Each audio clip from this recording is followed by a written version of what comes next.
Okay, so when you hear the name Henry VIII, what comes to mind? Probably the six wives, right? Breaking with the church?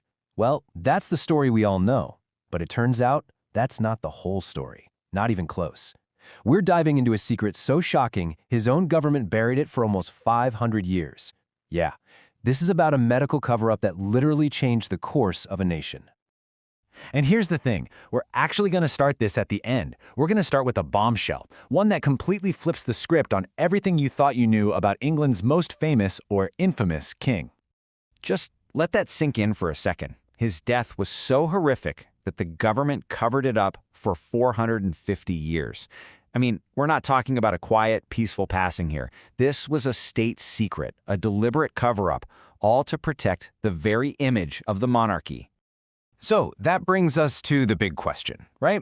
How on earth did England's most powerful king become this 400-pound monster whose death had to be hidden from his own people? How does that even happen? To figure that out, we've got to go back, way back to the beginning. Because you see, before he was the tyrant we all remember, he was the prince everyone loved. And you have to understand that transformation because it's the key to this whole mystery. It's really like a tale of two completely different people, just living in the same body. I mean, just look at this contrast. On one side, you've got young Henry, a total rock star. He's a celebrated athlete, handsome, charismatic, a true Renaissance man. And then, look at what he became. A 400-pound man who could barely move, covered in infected leg sores, constantly in pain, and just eaten up by paranoia. So the question is obvious. What in the world could cause a change that dramatic? And here's the kicker. It wasn't a slow decline. It wasn't just him getting older or eating too much. All the new evidence points to a single catastrophic moment. One day.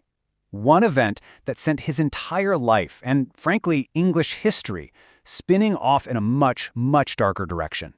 And here it is, the turning point. A jousting accident in 1536. Now, at the time, this was just another big, spectacular show for the court. But what no one knew was that it was the beginning of the end for the king they all knew. This timeline really lays it all out, doesn't it? You can see his promising start back in 1509. Then you've got the huge political move, breaking with the Catholic Church. And then, bam, 1536. After that one single point, it's all downhill. Everything just accelerates into this rapid decline in the 1540s. That accident, that's the pivot point for everything. And listen, this wasn't just him falling off a horse. This was a fully armored king on a fully armored horse, and the whole thing came crashing down, crushing him. He was out cold for 2 hours. 2. Back in the 16th century, an injury like that could easily kill you. For Henry, it didn't kill him, but it kicked off this horrifying chain reaction of medical problems that would follow him to his grave. And this right here is where the story takes a sharp turn. We go from political drama to, honestly, a straight-up medical horror story. And it all happened behind closed doors in the king's private rooms, completely hidden from the public. 400 pounds. Just think about that for a second. For a guy who was basically the star athlete of his day, this was a complete and total loss of control over his own body. He couldn't exercise anymore after the accident, he was in constant pain, and that led to this insane weight gain, which just made every single one of his other health problems 1,000 times worse. So here's the medical fallout, and it is grim. That accident reopened old leg injuries, and they never healed properly. They became these chronic, infected sores that caused just agonizing pain.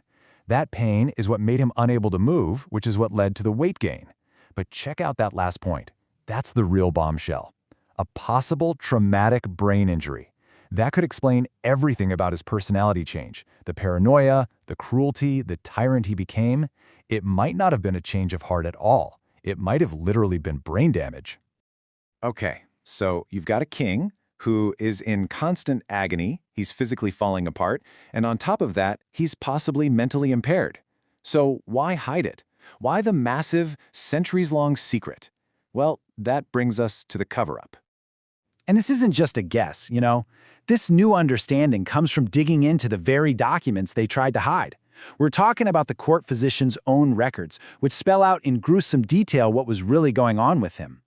This evidence paints a picture his government absolutely did not want anyone to see, ever. And the why behind it all? It's actually pretty simple. A king is supposed to be this powerful, godlike figure, right? A symbol of the nation's strength. You can't have the world finding out that he died as an obese, immobile man suffering from disgusting infected sores. It would completely shatter that powerful image. It would make the whole monarchy look weak and at a really dangerous time. So the cover-up wasn't about Henry, the man. It was about preserving political power. So why does any of this matter today? Because it changes everything about how we see his reign. All of his most tyrannical decisions, the paranoia, the executions, suddenly they don't look like just the acts of a cruel king. They look like the actions of a man suffering from incredible pain and maybe a serious brain injury. It forces us to look at this huge chunk of history in a totally new light. Which leaves us with this final thought. If a story this big, this central to English history, could be buried for almost 500 years, what else don't we know? You know, what other secrets are just sitting in some dusty archive waiting for someone to find them? It really makes you wonder how many of the historical truths we take for granted are just the official story someone wanted us to believe.